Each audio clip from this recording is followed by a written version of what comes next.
Hey, it's Monday and it's June. Happy June 3rd, 2024, and this is Daily Tips that may or may not help you with Arielle and Ned. I'm Ned Donovan. Who you? Who you? I'm Arielle Nissenblatt.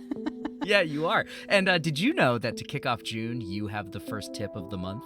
I did know that, yes. I was following along, and I'm very excited to kick us off with a cleanliness tip and a food tip. Both of these things. File them away.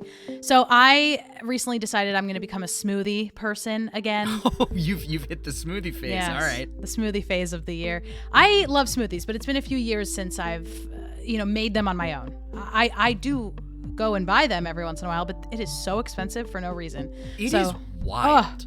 No longer. So I am now making them again in my apartment. I have the ingredients. I have the mechanical things that I need. I just hadn't been doing it. Anyway, making smoothies now using straws. Straws get nasty. And then you might want to throw those straws out if they are nasty, but you don't have to throw those straws out if you use a straw cleaner. You can buy a straw cleaner. They're simple. You can get a pack of them and then you will save your straws and you can use them for other things that need to be cleaned. And I just think it's a worthwhile investment.